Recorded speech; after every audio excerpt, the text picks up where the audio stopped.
kuchema kao. Aiwe chikwe iwe uli kucheme chikwe ibaba walowa ele.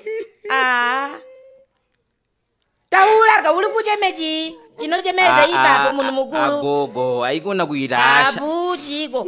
Munhu anovunziwa zvakanaka kuti chii chiri kunesa ikona kumupopotera ali kutochema ka. Mukulu kuchema zvakadaro so wadi kubuda panze. Ai musadaro aiwa Oyo nasataula woliteni. Agogo ka. Chisina kumira mushe ibaba chisingataulike. Vakavarwa mari nemuroja wavo ye3 months apakasiya damage zvino apa asi kubatika muroja wavo. Saka mari yavakaluza ipapa neyavachagadzirisa zvino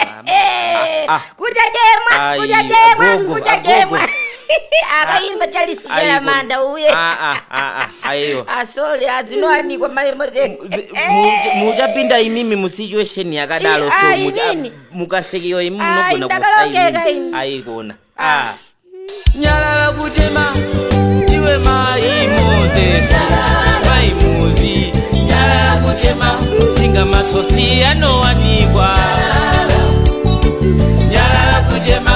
yeah, very sorry my Moses. Noziva kuti zvinowanika asi sometimes amufaniri kuita zvinhu zvakadaro muri mwega, so you have to trust someone anoita real estate kuti akubatirei basa nenge ili maproperties aya anodhura aya. Saka ipapa ndiri kutofunga kuti dai mwakatobata just property halale vano vaikubatsirai nyaya dzakaita seidzi so dzinenge dzekuti maloja anenge achikudhererai asingakupei mari olo vachipwanya ninge vachidhameja imba yenyu chichi dai imba yenyu yanga iri mumaoko mujust property so dai zvakatolongeka ipapa. Plus futi avagumire pamaresidential property chete vanoita futi nemacommercial properties saka tiri kuti isusu kana muni macommercial property batai just property vanokwanisa kukumanejerai maproperties iwayo kuti mali inyasopinda ichiflowa zvakanaka pasina kubiriwa kana kuti kuvhaliwa nevafana vemazuva yano kana kuti nehama zenyu. Saka niri kukunzwira itsitsi Mai Moses. Mai Mofera chimbosimudzai kamwe kalwiyo tivanyalaridze Mai Moses yavo. Unochemeiko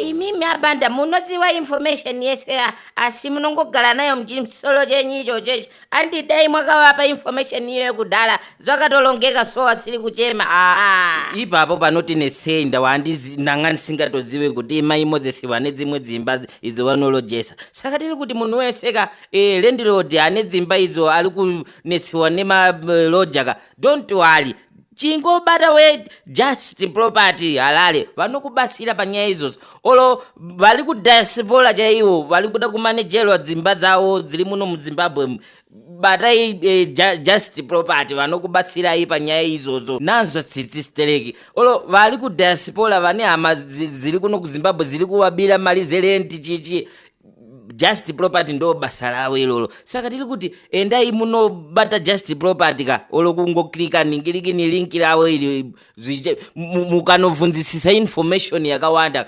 vanokupai muchabatsirika maningi stereki.